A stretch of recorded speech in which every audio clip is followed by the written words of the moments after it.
우리 함께 찬송가 446장 찬양 드리겠습니다.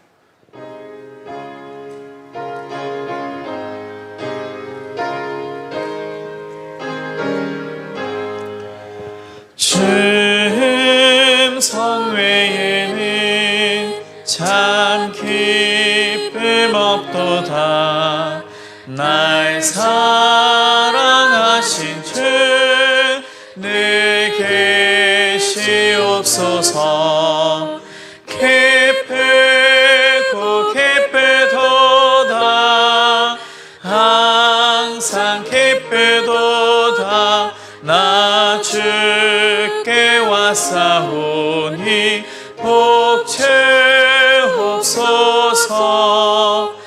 나 주께 왔으니 복주시옵소서. 주 함께 계시면 큰 시험이 기네. 기쁘고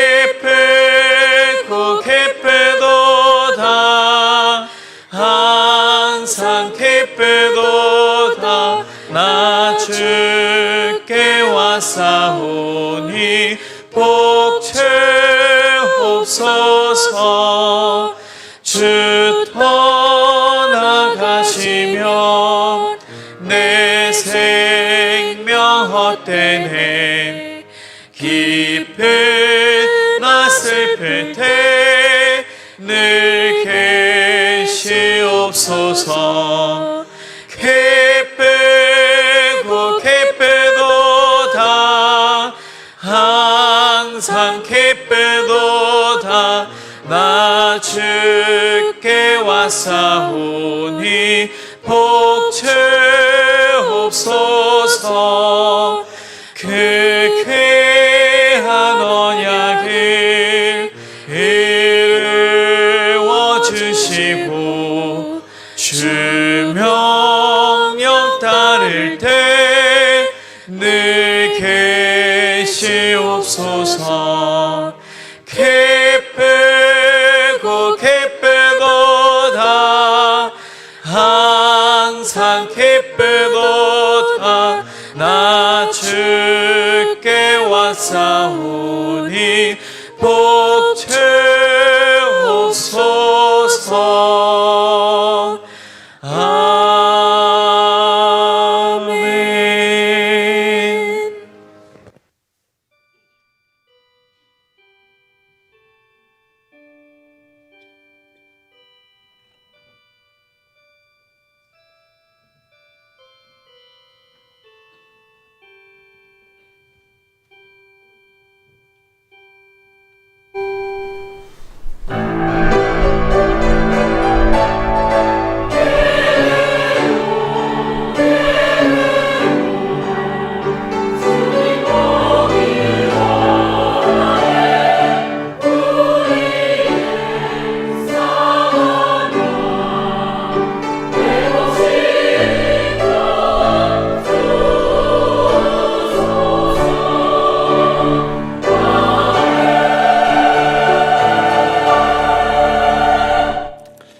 역사의 주관자가 되시는 하나님, 인간들은 끊임없이 파괴를 일삼지만 하나님은 그보다 더 끈질기게 우리를 사랑해 주셔서 오늘 우리를 이 귀하고 복된 예배의 자리까지 인도해 주심을 진심으로 감사드립니다. 이 시간 기쁨과 감사의 마음을 담아 우리의 몸과 마음과 뜻과 정성을 다하여 성삼위 하나님의 이름을 높여드리기 원하오니 우리의 예배를 기뻐 받아주시기를 예수 그리스도의 이름으로 간절히 기원드립니다.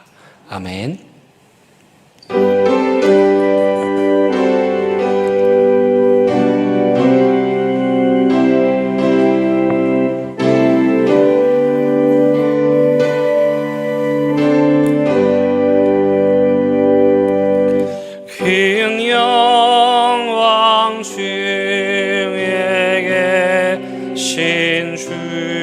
나 찬송합니다.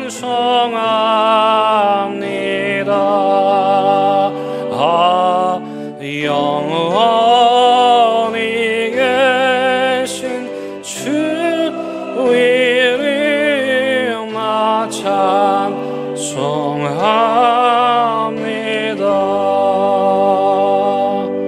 한없이 크신 능력을 나 찬송합니다.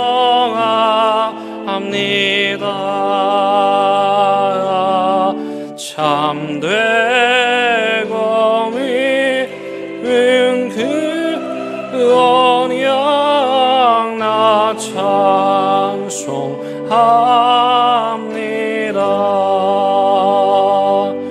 온 천지 창조하시던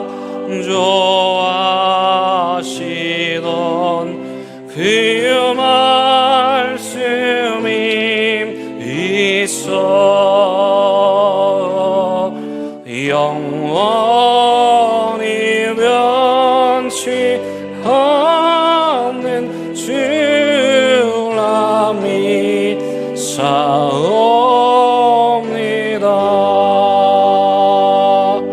그 원유하신 음성 날 불러주시고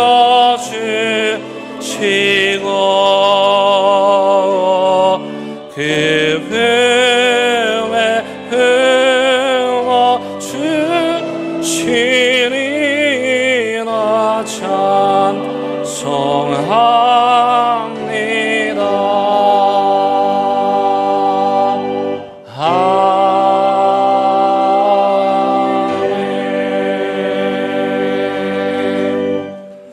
하나님은 우리에게 은혜를 베푸사 복을 주시고 그의 얼굴 빛을 우리에게 비추사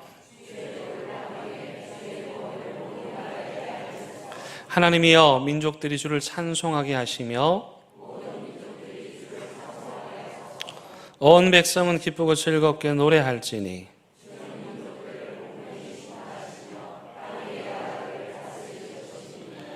하나님의 민족들이 주를 찬송하게 하시며 모든 민족으로 주를 찬송하게 하소서.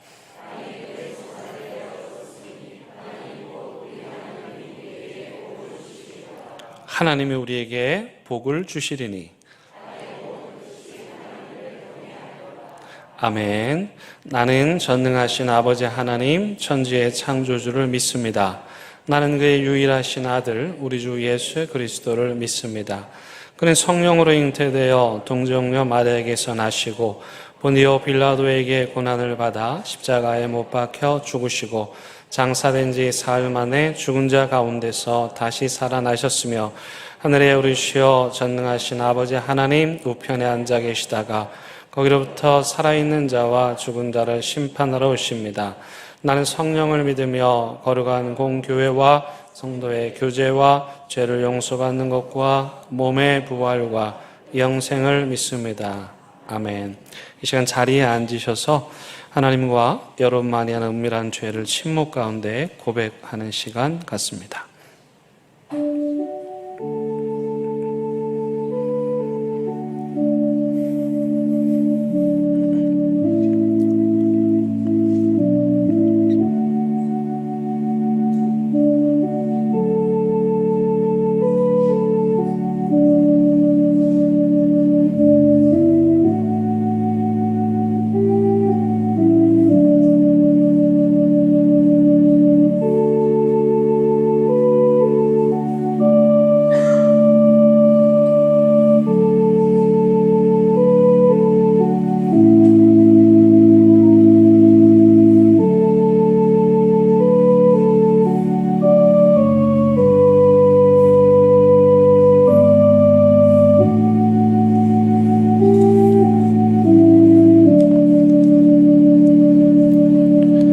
여기 참여하는 자들을 향한 하나님의 위로와 용서의 말씀이 있습니다.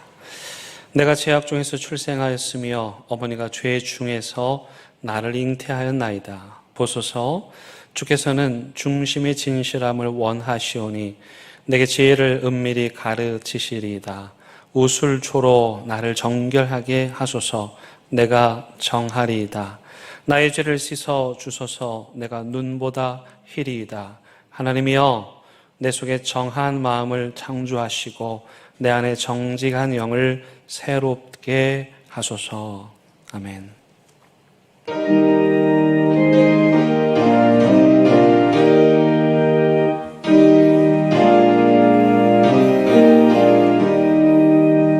내 주 위에 보혈은 정하고 정하다. 내 죄를 정케하신 주 날 오라 하신다.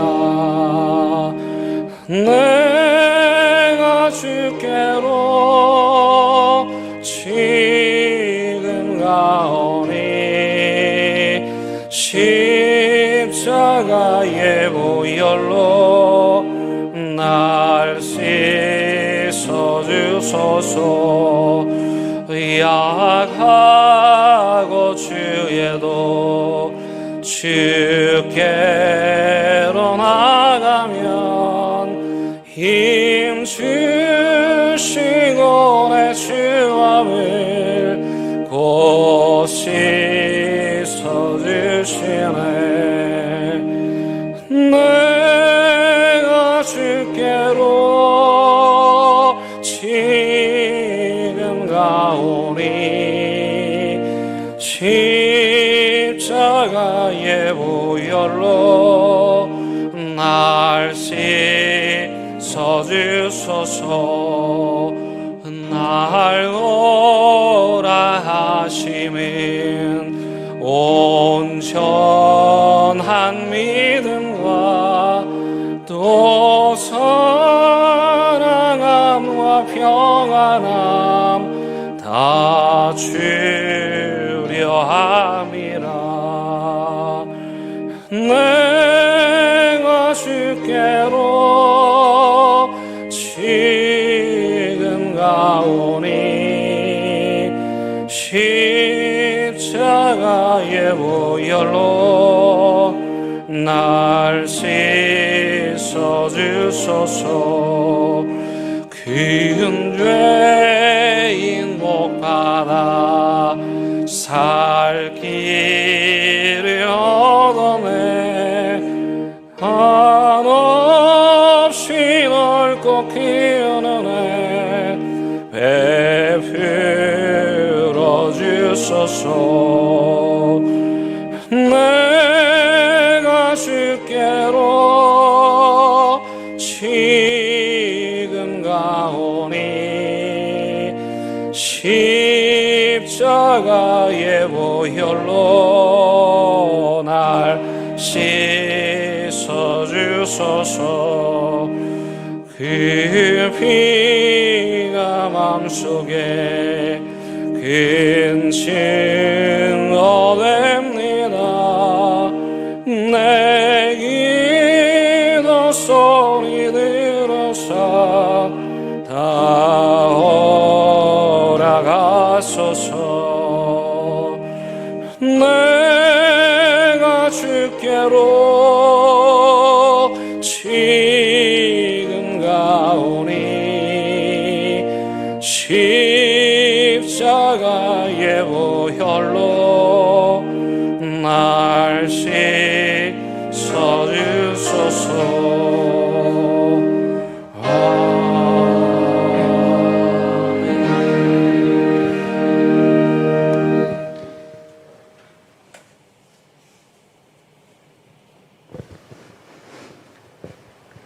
기도드리겠습니다. 찬송과 영광을 받으시기에 합당하신 주님, 인간의 생사화복을 주관하시는 주님, 어제나 오늘이나 영원히 동일하신 성령님, 예수님께서 이르시되 나는 부활이요 생명이니 나를 믿는 자는 죽어도 살겠고 무릇 살아서 나를 믿는 자는 영원히 죽지 아니하리니 이것을 내가 믿느냐. 저희들에게 영생을 주셔서 감사합니다. 찬송 중에 계시는 주님, 이 성전에 오셔서 예배를 인도하여 주시고 이 예배를 받아 주시옵소서. 너희의 온전한 11조를 나의 창고에 들어 나의 집에 양식이 있게 하고 그것으로 나를 시험하여 내가 하늘 문을 열고 너희에게 복을 쌓을 곳이 없도록 붙지 아니하나 보라. 각 가정마다 충분한 양식을 주시고 창고가 차고 넘치게 하셔서 주님께서 주시는 복을 잊지 않고 늘 감사하게 하소서. 항상 기뻐하라. 쉬지 말고 기도하라. 범사에 감사하라. 성령님 저희들과 동행하여 주시옵소서. 신앙의 무명들에게 다니엘과 같은 담대한 믿음을 주소서. 사단마귀 세력들을 물리쳐 주시옵소서. 자자손손대대로 허락하신 복을 받아 누리게 하소서. 밖에 나가서 하나님 말씀을 주님의 힘입어 담대히 전하게 하시고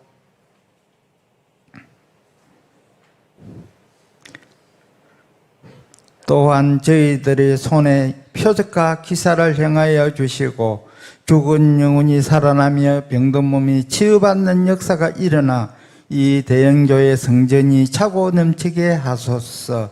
연약하고 또한 모든 병을 치료하는 능력을 주신 주님, 우리 주님께서 십자가에서 채찍에 맞음으로 나음을 입었사오니 모든 병과 약한 것을 치유하여 주시고 아버지 홀로 영광 받으시옵소서.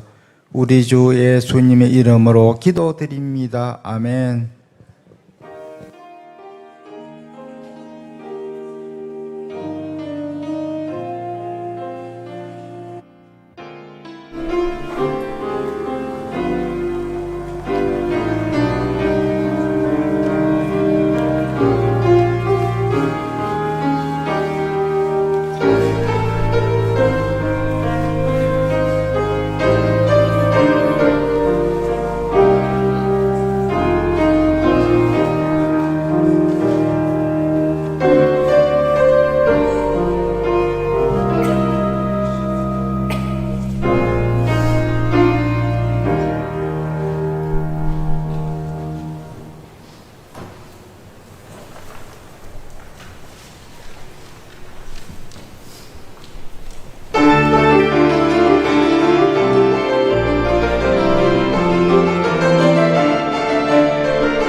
오늘 우리에게 주시는 하나님의 말씀은 다니엘 12장 1절에서 4절의 말씀입니다. 이제 하나님 말씀을 봉독하겠습니다. 하나님의 말씀을 경청하시기 바랍니다.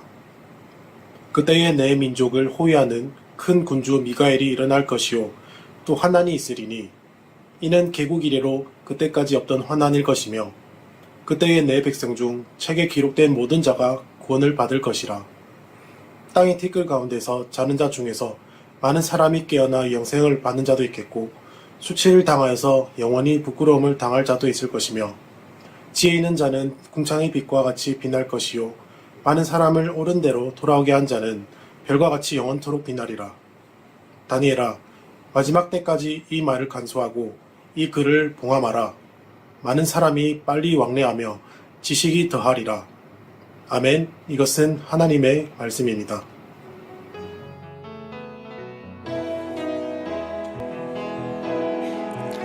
이 말씀 따라 사는 동안 지치지 않게 하시고 이 말씀 따라 사는 동안 주님 나라 이루소서. 어제 극동방송에서 우리 교회 리더십 학교 소개하는 거 방송 보셨습니까? 아니, 본 게 아니죠. 들으셨습니까? 들으신 분들 어떻게 제가 잘했나요? 이상하게 방송국에만 가면 약간 이렇게 긴장이 되고 경직이 되고 말이 좀 꼬이기는 하는데 다행히 우리 주영이하고 김 목사님 도움으로 방송을 잘 마쳤습니다. 여러분 극동방송 많이 들어보셨는데 이 극동방송의 뜻을 아세요? 무슨 뜻이에요? 이게 극동이라는 말이 이게 극자가 남극, 북극할 때 극자예요. 그러니까 북쪽의 끝은 뭐죠? 북극이고 남쪽의 끝은 남극이고 동쪽의 끝은 동극이어야 되는데 극동이라고 해요. 이건 정치적인 용어인데요. 사실은 그 유럽 사람들이 지도를 펼쳐놓고 자기들이 중심이고 그 동쪽의 끝에 있는 나라를 봤더니 중국하고 우리나라인 거예요. 그래서 정치에서 극동 그러면 중국과 우리나라를 말하는 거예요. 극동 아시아 그렇게 표현을 하잖아요. 근데 영적으로 보면 분단 시절이 있었죠. 냉전 시절이 있었죠. 그때 북쪽 또는 중국, 러시아는 복음이 들어갈 수 없었잖아요. 그래서 가장 끝에 있는 동쪽 중에서도 가장 끝에 있는 곳 바로 그 극동 그 지역의 사람들에게 라디오를 통해서 복음을 전하는 방송국이에요. 그래서 영어로 Far East Broadcasting이라고 하는 거예요.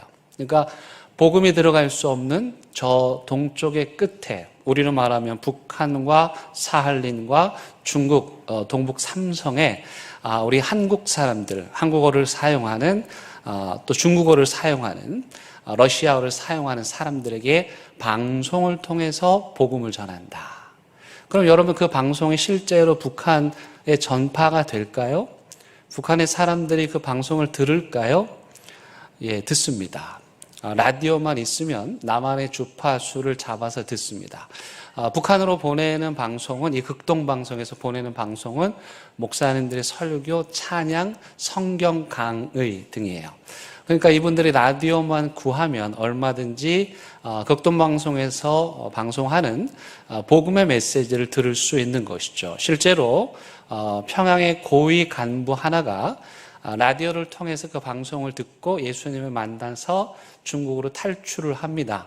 그리고 극동방송에 편지를 보내서 내가 이러이러하여 탈출하였으니 도와달라 하였고 그래서 이 극동방송에서 안기부의 편지를 그대로 전달하였고 안기부 요원들이 중국으로 가서 그 사람을 한국으로 데리고 왔습니다. 그 사람이 누굽니까? 저하고 신대원 동기 형님이시고 우리 교회도 한번 오셨었고 그리고 현재는 북한 선교를 위해서 일하고 계십니다. 그러니까 이 엄청난 일들이 극동방송 통해서 일어나고 있는데 여러분 서울의 극동방송에 가면 이 방송국 안에 역사관이 있습니다. 우리 전에 우리 구역장 권찰분들 제가 모시고 갔을 때 거기 가려고 했는데 시간이 없어서 못 갔거든요. 근데 그 역사관에 가면 입구에서 그 역사관에 들어오는 모든 사람들이 자기 이름을 적게 합니다. 그렇게 길진 않지만 역사관을 쭉 둘러보고 그리고 마지막에 오면 방이 있는데 어두컴컴한 방입니다. 그리고 이제 거기서 뭘 설명을 한 다음에 우리 보고 천장을 보라고 그래요. 고개를 들어서 천장을 딱 봤더니 그 캄캄한 그 천장에 별이 반짝반짝거리는 거예요. 근데 우리 보고 더 자세히 보래요. 자세히 봤더니 세상에 그 별 하나에 이름이 새겨져 있는 거예요. 전승만 이렇게 새겨져 있는 거예요. 입구에서 방명록에 이름을 쓰라는 이유가 바로 여기에 있었던 것이죠. 그리고 그 방, 어두컴컴한 방 벽면에 한 성경 말씀이 적혀 있었어요. 어떤 구절일까요? 어떤 구절일까요? 하늘에 별이 있고 그 옆에 무슨 말씀이 써 있을까요? 오늘 본문 말씀이잖아요. 같이 읽어볼까요? 다니엘서 12장 3절 말씀 시작. 지혜 있는 자는 궁창의 빛과 같이 빛날 것이요 많은 사람을 옳은 대로 돌아오게 한 자는 별과 같이 영원토록 빛나리라. 아멘. 이 말씀이 거기 딱 적혀 있는 거예요. 다니엘은 별 이야기로 다니엘서를 마치고 있습니다. 그렇다면 이 별로 상징되는 이 사람들은 과연 누구일까? 다니엘은 누구를 향해서 지금 이 글을 쓰고 있는 것일까? 그 독자들이 누구일까? 그들은 바로 못되고 포악한 인간들에 의해서 박해를 받고 있던 믿음의 사람들입니다. 이 다니엘서 안에는 바로 박해 시대, 고난의 시대, 어려움의 시대, 독재자 같은 포악한 지도자들 아래서 고통당하는 그 계층을 세 개의 층으로 분류하고 있습니다. 맨 처음에는 과거의 포악한 느부갓네살 왕으로부터 고통받았던 바벨론 포로 시대의 사람들의 이야기를 하고 있습니다. 느부갓네살 왕 이야기 우리가 지난주에 말씀 나눴던 것처럼 제국을 통치하고 다스리기 위해서 사람을 불 속에도 던져 놓을 수 있을 정도로 악한 사람입니다. 여러분요, 우리가 아무리 권력을 가지고 왕이 된다고 해도요, 저 같은 사람은 그렇게 못할 것 같아요. 이게 아무나 할 수 있는 일이 아니에요. 사람을 사자굴에 던져 넣는다? 이거 왕이 아니라 왕 할아버지가 돼도 이게 양심과 하인 맞지 않으면 할 수 없는 일이에요. 근데 느부갓네살이 사자굴과 풀무불에 사람을 던져 넣었다는 말은 무슨 말이냐면 사람의 생명을 중요하게 여기지 않았다는 거예요. 자기 제국을 위해서라면 그런 사람들 죽이는 거 하나쯤은 눈 하나 깜짝하지 않았다는 것이에요. 그런 포악한 시대에 다행히 다니엘과 세 친구들은 사자굴에서 살았고 풀무불에서 살았지만 사실 현실은 어땠을까요? 현실은요, 다니엘과 세 친구 빼고는 다 사자굴에서 죽었고 풀무불에서 죽은 거예요. 바로 다니엘은 아무런 기적도 일어나지 않는, 그래서 다니엘과 세 친구들은 살았지만 살지 못하고 사자굴에서 풀무불에서 죽어간 그 수많은 무명의 사람들, 이름도 알려지지 않은 그들에게 다니엘서를 쓰고 있는 거예요. 뭐라고 말하고 있는 것입니까? 그들에게 그럼에도 불구하고 하나님은 살아계신다. 하나님은 우리와 함께 계신다. 그러므로 우리가 그 하나님을 믿어야 한다. 그 이야기를 하고 있는 거죠. 실제로 바벨론 포로기에 살았던 이스라엘 백성들은 하나님을 향해서 원망하였습니다. 어떻게 하나님이 살아계신데 우리나라가 망할 수 있는가? 내가 하나님을 어떻게 믿었는데 우리 이렇게 버리실 수 있는가? 이런 하나님을 우리가 계속 믿을 수 있겠는가? 그러한 분노와 궁금증을 가지고 살고 있었죠. 그래서 오늘 이 다니엘서의 저자는 과거 느부갓네살 시대에 고통당했던 믿음의 사람들, 비록 그들은 죽고 없지만 그들이 던진 질문은 여전히 남아있는데 바로 그들의 질문, 이런 고난 속에서도 하나님을 믿어야 하는가라는 그 질문에 대한 대답을 하고 있는 것입니다. 동시에 이 다니엘서는 현재의 독자들, 그러니까 그때 당시의 현재의 독자들이죠. 다니엘서가 쓰여진 시기는 묵시문학이 부흥하던 시기, 기원전 2세기부터 기원 후 1세기까지 약 300년 기간이니까 이 묵시문학은 이때만 나타난 거예요. 그러니까 다니엘서가 묵시문학인 것을 알 수가 있고 그걸 통해서 우리는 다니엘서가 언제 쓰여졌는지를 알 수 있는데 그것은 바로 안디오코스 에피파네스 몇 세죠? 몇 세 잊어버리셨어요? 4살밖에 안 되잖아요. 안디오코스 에피파네스 4세가 포악한 정치를 일삼는 거죠. 헬라 문명을 전파한다는 미명하에 나라를 지배하고 그 지배한 나라를 잔인하게 짓밟고 문화를 짓밟고 예루살렘 성전, 이스라엘 백성들이 그토록 중요하게 여기는 하나님의 성전에다가 돼지피를 뿌리고 우상의 신전을 세워놓음으로써 그곳에 절하게 하고 이스라엘 백성들을 잔인하게 죽이는 일을 했던 그 안디오코스 에피파네스 4세가 통치하던 시대에 고통받는 사람들에게 다니엘은 말하고 있는 거예요. 하나님은 살아계신다. 그런데 현실은 어떻습니까?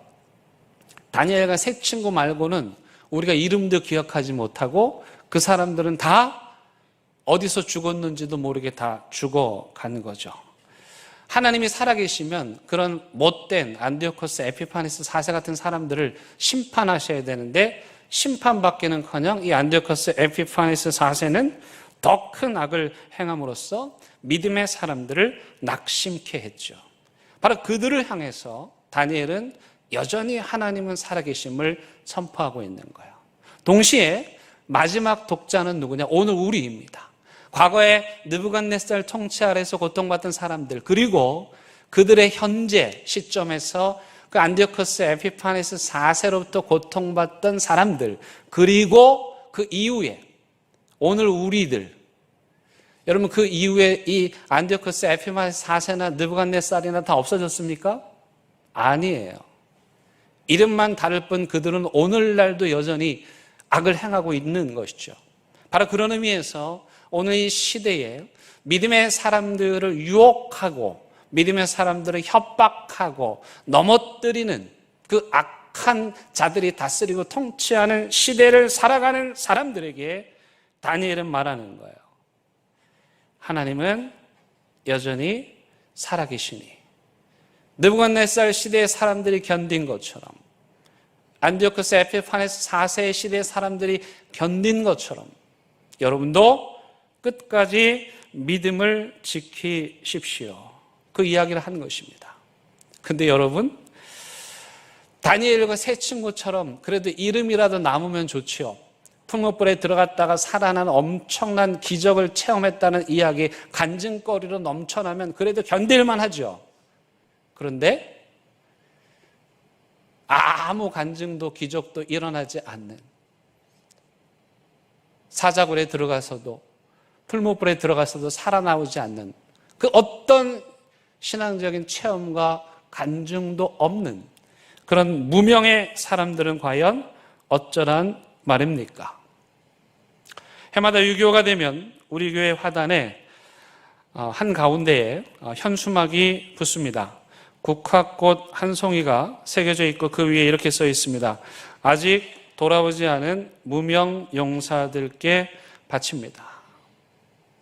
우리 교회는 6.25 전쟁 때 돌아오지 않은 무명의 용사들, 우리가 기억하는 유명한 장군들 말고 이름도 없이 빛도 없이 이 산야 어디엔가 묻혀 있을 그 무명의 용사들을 기억하겠다는 뜻으로 그런 현수막을 걸어두는데, 다니엘은 바로 그런 무명의 용사들에게 이 다니엘서를 바치는 것입니다.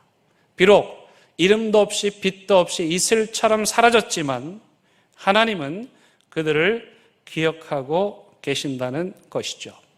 그래서 다니엘서는 바로 그 무명의 용사들, 아무런 간종도 아무런 기적도 없이 믿음을 지키다가 이슬처럼 사라져버린 그들에게 이 다니엘서를 통해서 말씀하고 있는 것입니다. 어떤 말일까요? 첫 번째, 하나님 살아계시니 박해를 견뎌라. 세속화의 물결에 휩쓸리지 말아라. 그리고 끝까지 믿음을 지켜라입니다. 근데 문제는 뭐냐면 당사자들은 그럴 수 있잖아요. 내 믿음으로 순교할 수 있어요. 풀무불에 들어가서 사자굴에 들어가서 순교할 수 있어요. 근데 그 순교한 사람들 가족의 심정은 어떨까요? 내 아들이, 내 남편이, 내 아버지가 하나님을 믿었는데 세상에 사자굴에 들어가 갈기갈기 찢겨 죽었어. 가족들의 심정이 어떨까요? 도대체 하나님은 살아계시는가? 이것이 믿는 자들의 끝이라면 도대체 우리가 하나님을 믿을 이유가 무엇인가? 그렇게 묻는 거죠. 그래서 다니엘서는 바로 순교한 자들의 가족들을 향해서 이 말씀을 하는 겁니다. 여러분, 죽음으로 끝이 아닙니다. 그들은 다시 부활할 것입니다. 여러분, 2절 말씀, 땅의 티끌 가운데서 자는 자 중에서, 죽은 자죠, 많은 사람이 깨어나 부활하여 영생을 받겠다. 사람들은 죽음으로 끝이라고 생각했습니다. 사자굴에서 풀무불에서 죽음으로 이게 끝이냐? 이게 하나님을 믿는 결과냐? 물었습니다. 그때 다니엘은 아닙니다. 죽음이 끝이 아닙니다. 그들이 다시 살아 부활하게 될 것입니다. 아이러니하게도 가장 고통스러운 기원전 2세기부터 기원후 1세기까지 묵시문학이 발달했던 그 시대에 부활 신앙이 꽃을 피웁니다. 죽음이 끝이 아니고 하나님께서 그 죽은 자들을 다시 살리실 것이다. 그래서 다니엘서는 부활을 신앙의 정절과 지조를 지킨 순교한 사람들에게 주어지는 상급으로 보고 있습니다. 여러분, 우리가 하나님을 믿을 때 우리의 믿음의 삶이 하나님으로부터 상급을 얻는 삶이 되어야 됩니다. 하나님께 상급을 구하는 것은 유치한 일이 아니고 겸손하고 진실한 태도입니다. 여러분, 당연한 거 아닙니까? 이 땅을 살아간 사람들이 믿음을 지키고 그 혹독한 고난과 어려움 가운데서도 순교한 자들이 있다면 하나님께서 그들의 헌신과 수고에 상급을 주시는 것이 마땅하지 않겠습니까?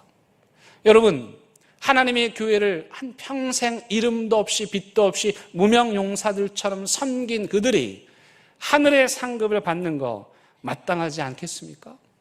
하나님께서는 바로 그 안디오코스 에피파네스 4세의 그 박해 속에서 이름도 없이 빛도 없이 죽어간 수많은 믿음의 무명용사들이 다시 살아 부활의 생명으로, 저 밤하늘의 별을 밝게 비추는 빛으로 다시 태어날 것이다.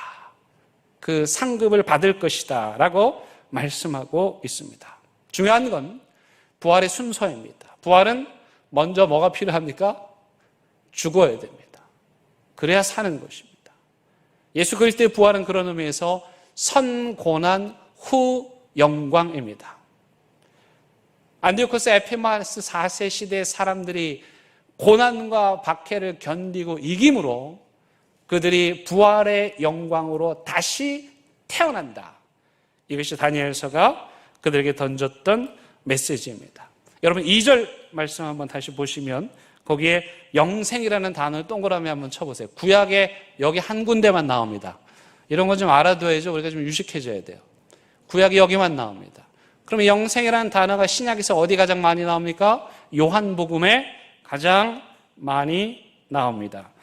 요한복음이 말하는 영생이란 하나님과의 관계 안에서 주어지는 선물이고 영원한 생명입니다. 그래서 요한복음 11장 25, 26절에서 오늘 집사님 기도한 중에 인용된 말씀, 나는 부활이요 생명이니 나를 믿는 자는 죽어도 살겠고 무릇 살아서 나를 믿는 자는 영원히 죽지 아니하리라. 수많은 무명의 용사들, 이름도 없이 빛도 없이 순교한 그들을 하나님께서 다시 살리실 것이고 그들을 하늘의 별처럼 밝게 빛나게 해주시겠다 약속하십니다.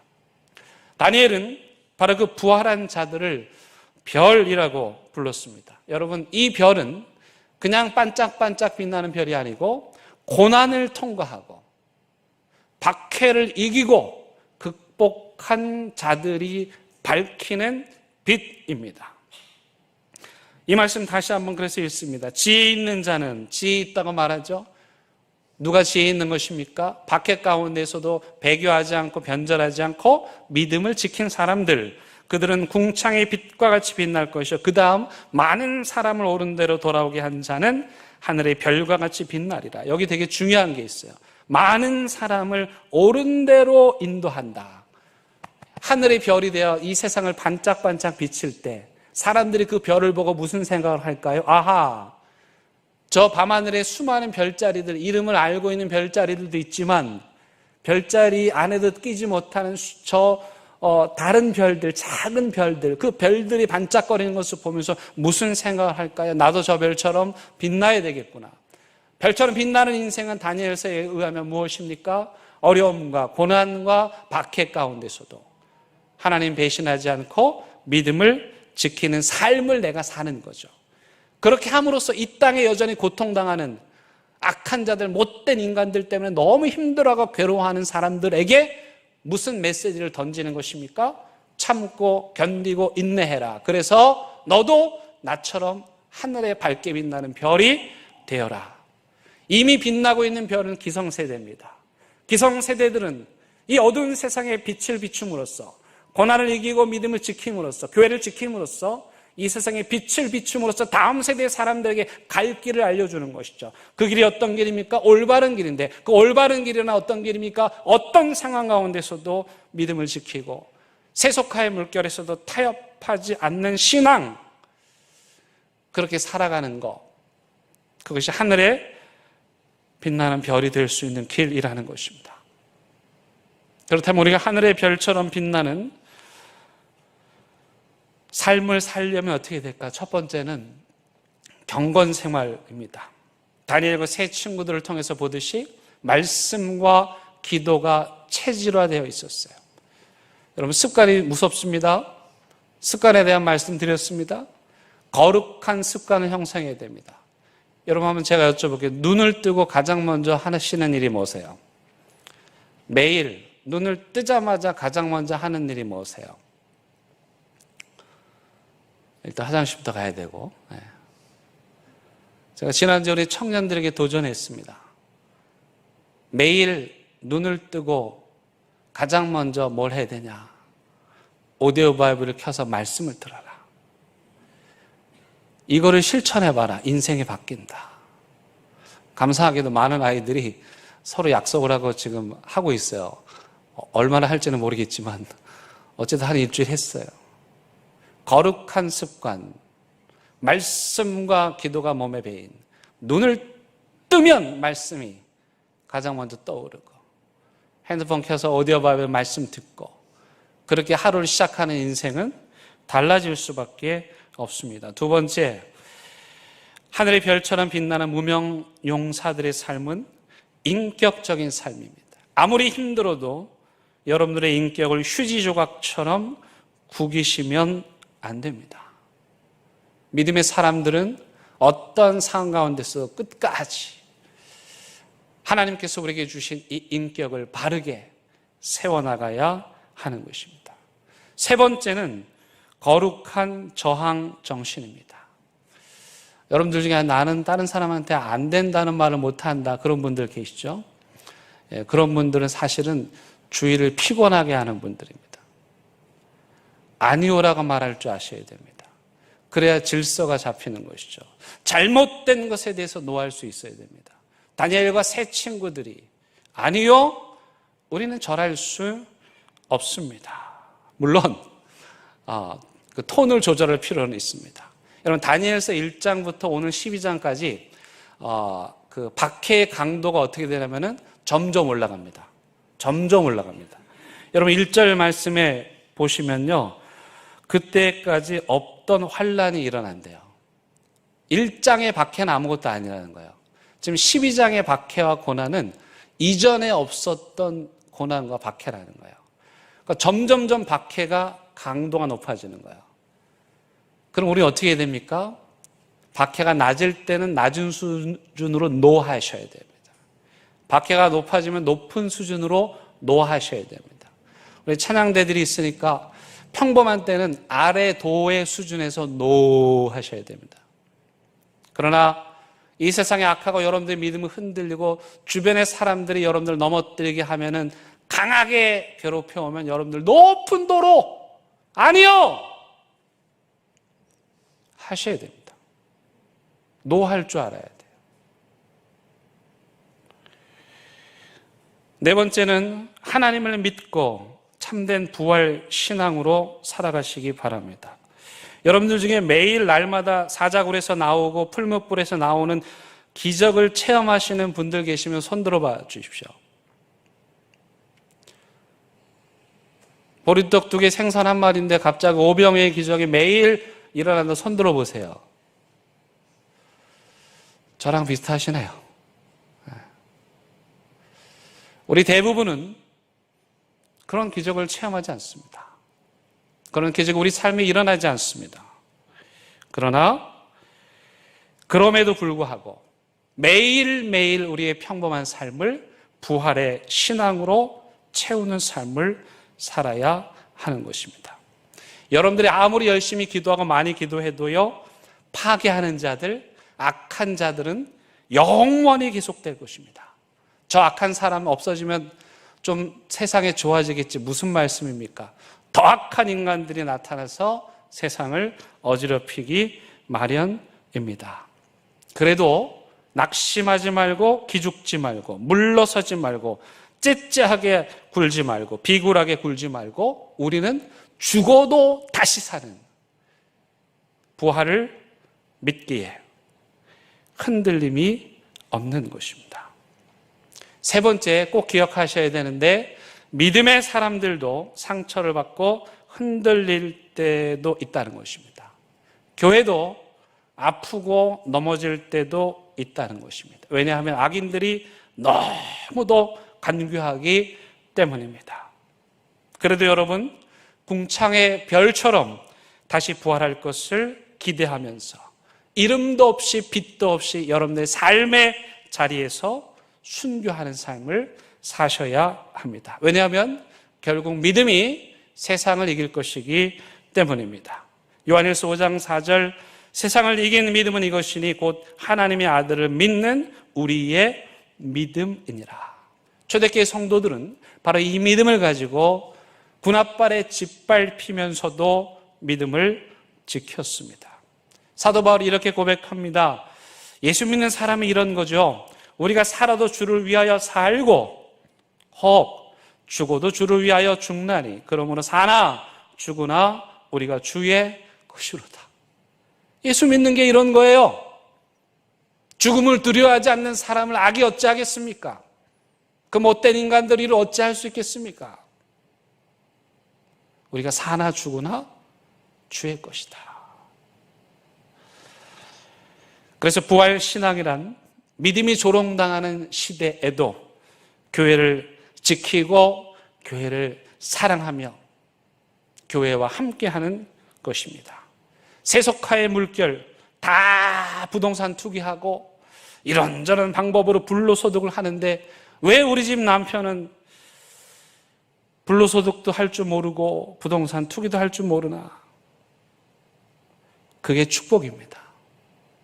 남들이 다 하는 거, 안 되는 거, 그게 복입니다. 이성과 합리와 과학이 중시되는 시대에 우리는 초이성적이고 초합리적이고 초과학적인, 다시 말씀드립니다. 비이성적이 아니고 비합리적이 아니고 비과학적이 아닌 초이성적이고 초합리적이고 초과학적인 부활, 이 부활을 믿는 믿음으로 사는 것이죠. 삼국지 10권짜리 한두 번씩 다 읽어보셨을 텐데 저는 서두에 그 조조 이야기가 마음에 많이 남습니다. 뭐 좋은 맥락 속에서 그런 건 아닌데, 조조가 이제 어려움을 겪게 되고 세상으로부터 버림을 받죠. 그때 해서는 안 될 일을 합니다. 친구의 부모를 죽이고 자기를 도와준. 이제 그 맥락을 다 말씀드릴 수 없지만은 거기서 조조가 이렇게 말합니다. 세상아, 내가 나를 버리느냐? 나도 너를 버리노라. 이 말을 조금 이렇게 달리 해석해서 보면 세상이 우리를 협박하고 위협하고 유혹해도 그런 세상 뭐 버리지 뭐. 우리가 믿음으로 살면 되는 거지. 그게 바로 부활신앙을 가진 사람입니다. 여러분, 그래서 악의 형통을 부러워하지 마시기 바랍니다. 왜일까요? 여러분, 악이 승리했다. 그 결과는 뭡니까? 선입니까? 악입니까? 악이 승리했어요. 그럼 그 결과는 악이죠. 어떤 사람이 계속 악한 행동을 해요. 그 결과는 뭐예요? 악이죠. 그 악이 져야 그 사람이 선하게 될 텐데, 악한 자가 계속 승리하면 그는 결국 악으로 남게 되는 거예요. 그러니 결국 그 악으로 남는 삶은 패배의 삶인 것이죠. 부러울 때가 있죠. 믿음의 사람들, 착한 사람들, 교회 열심히 하는 사람들 어려움을 겪는데, 그렇게 하지 않은 사람들은 잘 되고 형통한 거 보면 배가 아픈데, 그러나 악의 승리는 다시 악으로 남는 영원한 패배입니다. 근데 왜 하나님은 그런 못된 인간들을 그냥 내버려 두실까요? 궁금하죠? 하나님 왜 그 못된 포악한 그 지도자들을 내버려 두실까? 사람들이 그렇게 고통당하는데. 여기에 대한 많은 답을 할 수가 있는데, 찰스 비어드라고 하는 한 사람이 역사를 연구를 했어요. 역사를 연구하고 보니까 그 역사 속의 악한 인간들을 쭉 본 거예요. 그리고 내린 결론이 이거예요. 첫 번째, 하나님께서는 멸망시키려고 작정한 자들의 눈을 멀게 하셔서 광기에 빠지도록 내버려 두신다. 여기 내버려 두신다가 중요해요. 하나님이 막다 포기한 거예요. 자기 스스로 광기에 빠져서 악한 일들을 계속하도록 내버려 두는 거죠. 여러분 혹시 여러분들이 하나님 앞에 양심에 꺼리끼는 일을 하는데 일이 더 잘 되더라. 하나님 앞에 부끄러운 일을 하는데 아무런 어려움도 없더라. 내가 조금 잘못하면 하늘에서 번개가 내려와야 되는데 그런 일 없더라. 잘 되던데 여러분, 그런 분들은요, 그건 좋은 게 아니고요, 두려운 일입니다. 믿음의 사람들이 악을 향하여 가는데 그 악이 계속 형통하면 결국 악으로 끝나게 되는 거예요.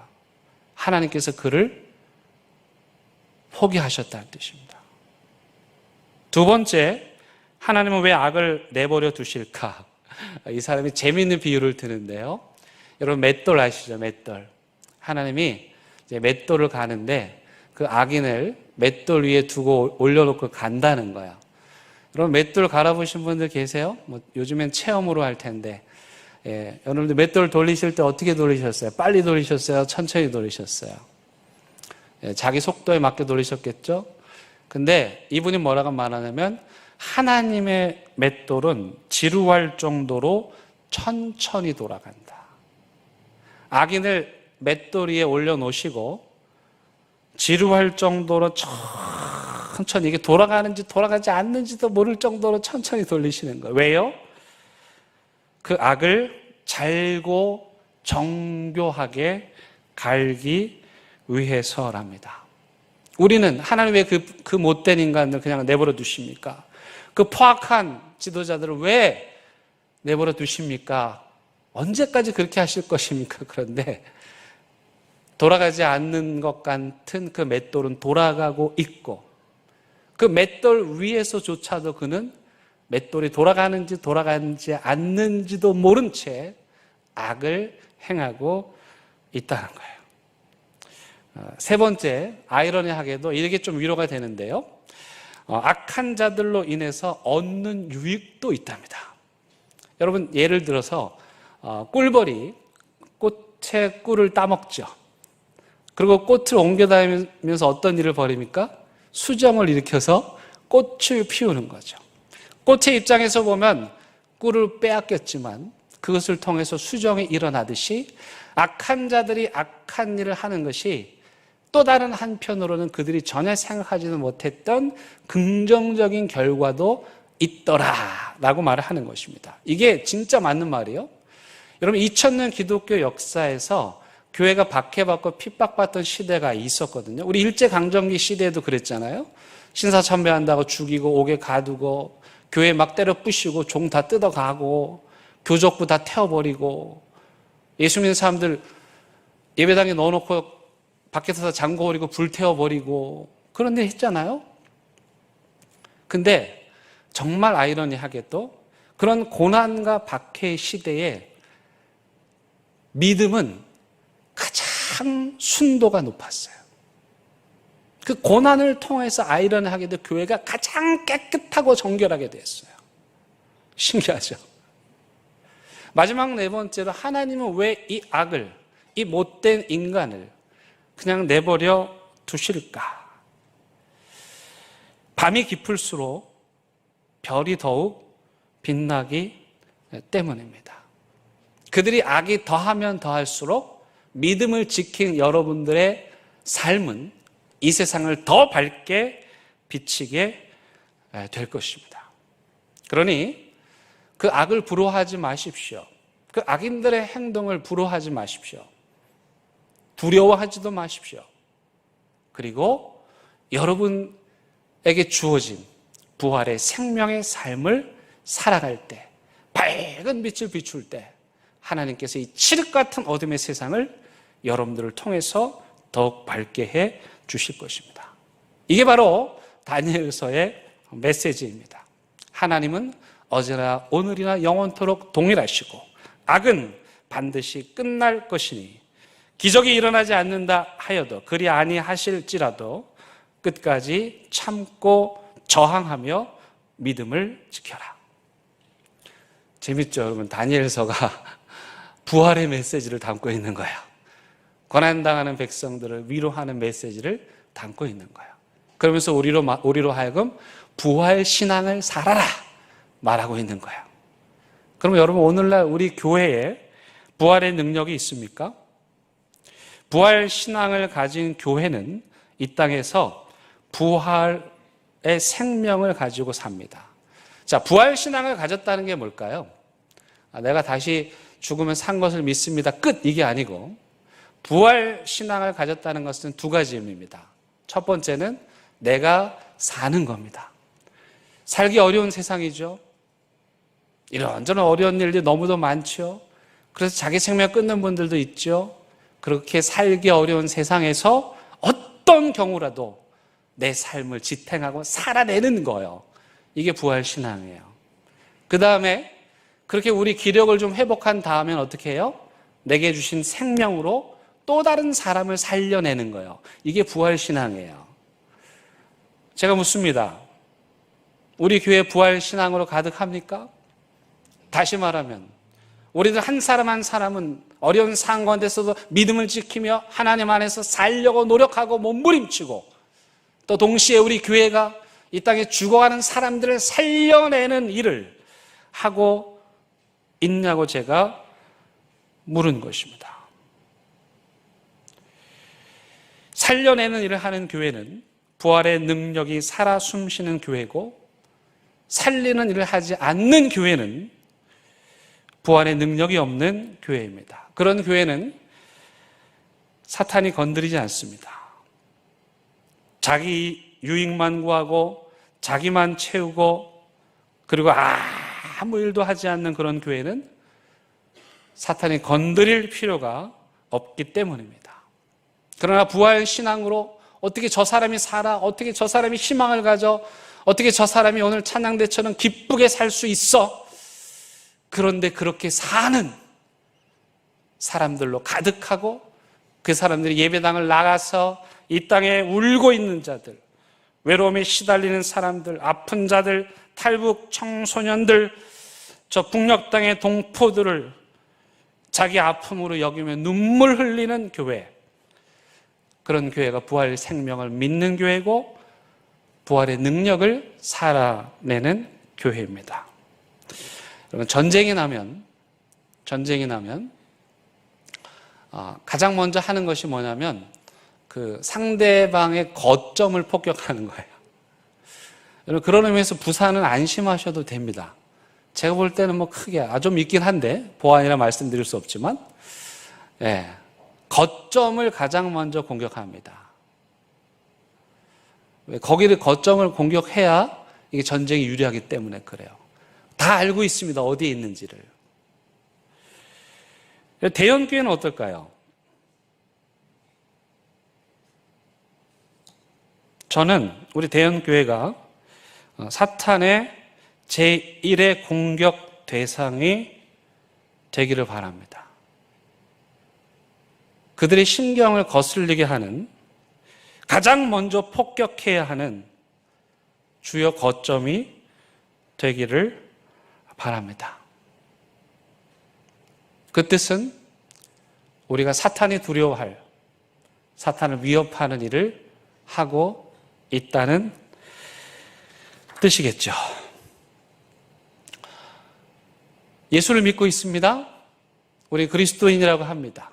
근데 이 세상은 믿음의 사람들을 끊임없이 위협하고 협박하고 유혹하고 넘어뜨리는 반미듬적인 세상입니다. 질문입니다.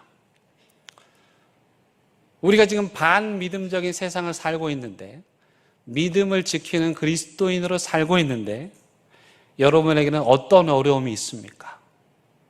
내가 믿음을 지키는 데 있어서 꺼리끼고 어려운 일들 무엇이 있습니까? 아무것도 없다.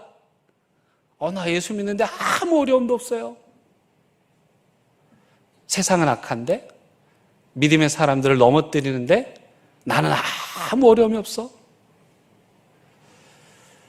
그 믿음이 진짜 믿음일까요?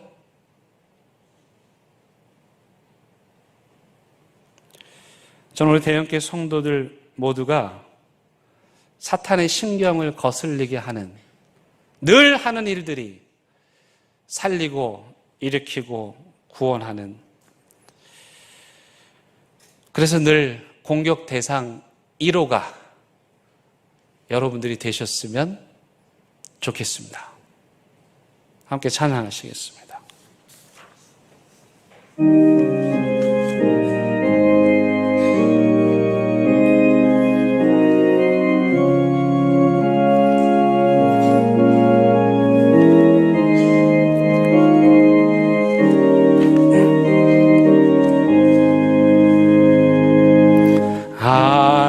하나님의 독생자 예수 날 위하여 오시었네. 내 모든 죄 사하시려고 십자가 지셨으나 다시 사셨네. 살아계신 주 나의 참된 소망 두려움이 사라지네. 사랑의 주네 갈 길이 너 아니. 내 모든 삶의 기쁨 늘 충만하네. 주 안에서 거듭나는 우리 기뻐하며 찬양하리. 가슴 속에 넘치는 확신 우리의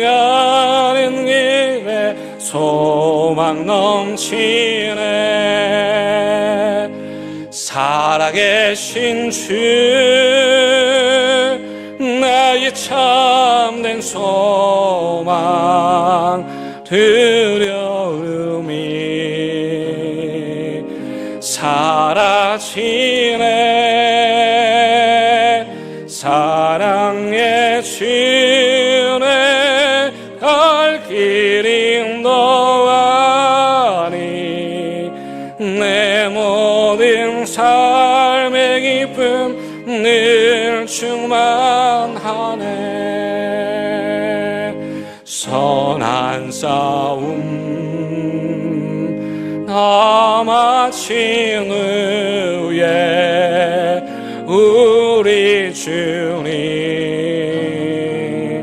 회오리라.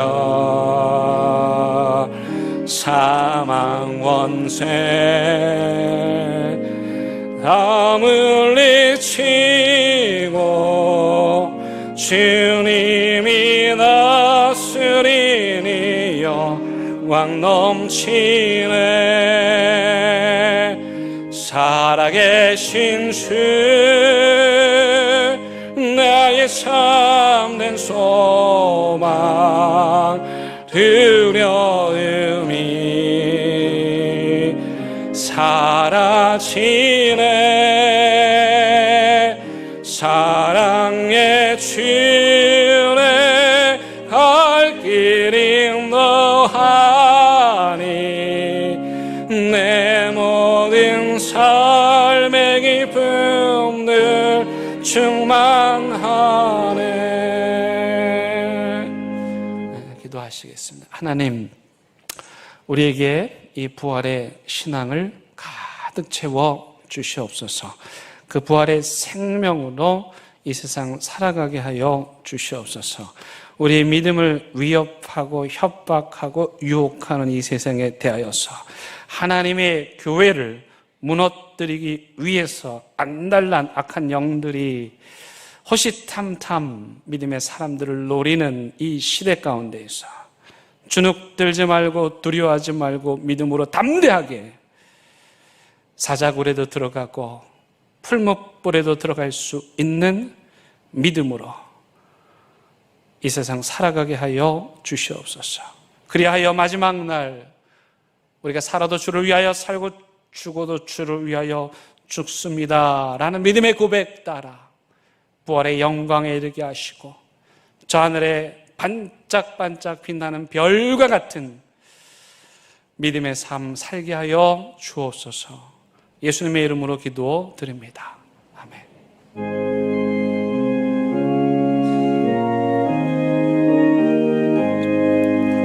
진리와 생명 되신 주 이 몸을 바치옵니다. 믿음과 소망 사랑에 한 마음 되게 하소서.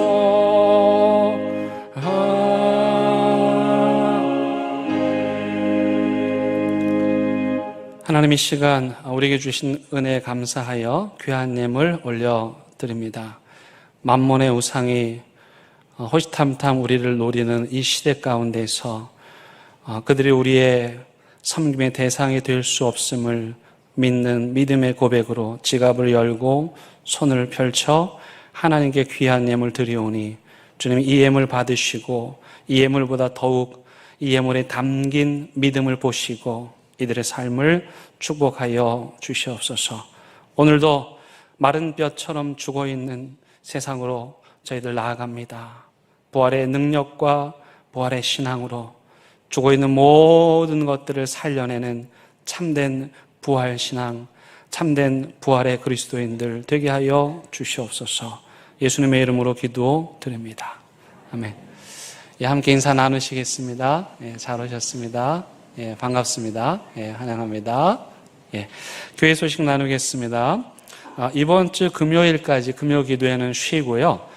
토요일 날은 온 가족 새벽 예배 드리는 날입니다. 우리 9월에 첫 번째 토요일 하나님께 온 가족 새벽 예배 많이 참여해 주시기를 바라고요. 9월 달부터는 우리 구역 모임을 다시 개강하게 됩니다. 그래서 다음 주에 우리 구역 리더들 훈련 있습니다. 꼭 참석해 주시기를 바랍니다. 우리 일부 예배, 일부 찬양대 지휘자 김인수 지휘자님께서 공연이 예정되어 있습니다. 이번 주 화요일인데요. 부산 독일 가곡 연구회 정기 연주회입니다. 독일 가곡을 사랑하시는 분들 가보시면 좋을 것 같고, 우리 지휘자님 공연도 한번 보실 수가 있습니다. 가격은 무료입니다. 그러니까 여러분 너무 기쁘죠? 이 아름다운 공연이, 멋진 공연이 무료라 하니까 참여해 주시면 좋을 것 같습니다. 제가 감사한 건 1부도 그렇고 2부도 그렇고 찬양대회가 너무너무 잘 되고 있고, 무엇보다도 찬양대원들이 행복해 하세요. 제가 너무 감사합니다. 여러분들을 통해서 매주마다 하나님께 영광 돌려드리는 이 찬양이, 그 사랑이 조금도 식지 않기를 바라고 여러분들 수고에 감사를 드립니다. 우리 찬양대원들 수고한다고 박수 한번 하도록 하겠습니다. 감사합니다. 네, 지난주에 우리 강연옥 성도님 등록하셨습니다. 우리 환영의 박수 한번 하도록 하겠습니다. 네, 중요한 광고인데요. 최근에 우리 교회 몇몇 성도들에게 카톡이 왔습니다. 이런 내용인데요.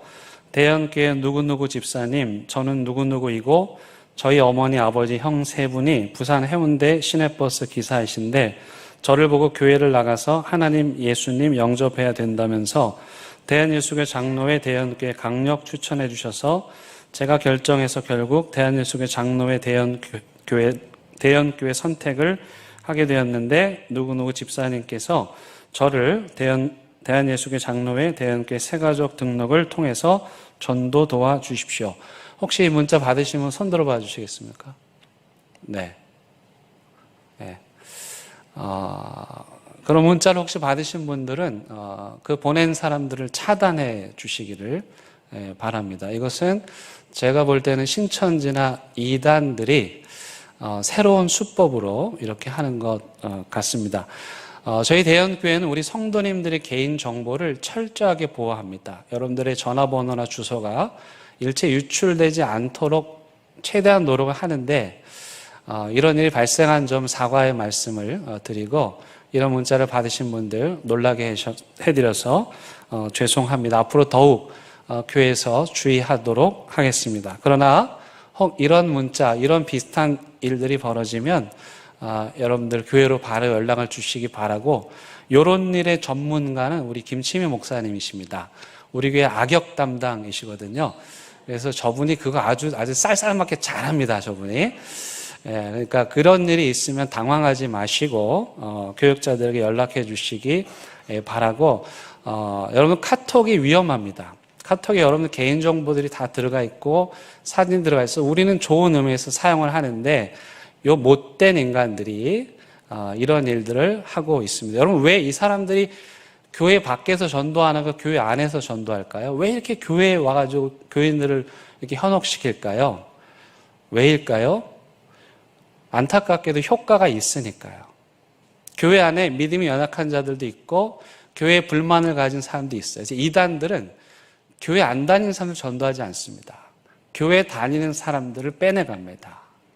저는 여러분들이 이런 어려움을 겪지 않도록 최대한 노력을 했는데 너무 죄송하고요. 그래서 여러분들 깨어서 기도하시고, 카톡이 위험하다. 그래서 여러분들 개인적인 신상 정보들을 다시 한번 잘 단속해 주시면 감사하겠습니다. 이렇게 하면 우리가 좋아할 줄 알았나 보죠? 참 안타깝습니다. 우리 다 함께 일어나셔서 결단의 찬양 함께 부르시겠습니다.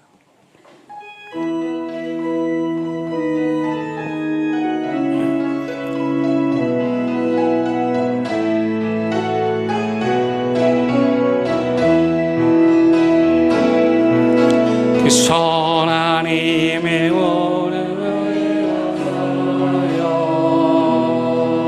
그 놀라운 평화를 누리며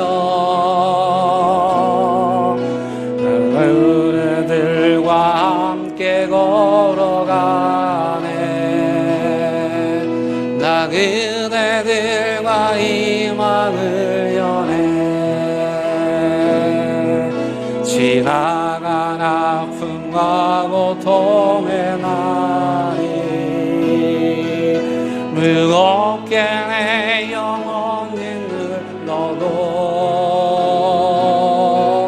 오 주여 우리 외면치 마시고 약속된 구원을 이루소서. 그 하나님이 우리를 감싸시느니 믿음으로 일어나리를 기대하네. 주 언제나 우리와 함께 계셔 하루 또 하루가 늘 새로워. 우리 주님 예수 그리스도의 은혜와 하나님의 크신 사랑과 성령님의 인도하심이 믿음이 조롱당하고 교회가 비난을 받고 하나님의 사람들이 모욕당하는 이 시대에도 흔들림이 없이 하나님께서 우리에게 주신 부활의 소망을 가지고 이 땅에서 믿음의 삶 살기를, 별처럼 밝게 빛나는 삶 살기를 다짐하고 또 다짐하는 사랑하는 대한민국의 모든 성도들 위해, 이들의 가정과 일터와 사업장 위에, 온라인 예배 드리고 있는 가정의 재단과 저 북녘 땅 슬픔의 소리가 가득한 저 북녘 땅의 동포들의 삶들 위에 이제부터 영원토록 함께 하시기를 간절히 축원하옵나이다. 아멘.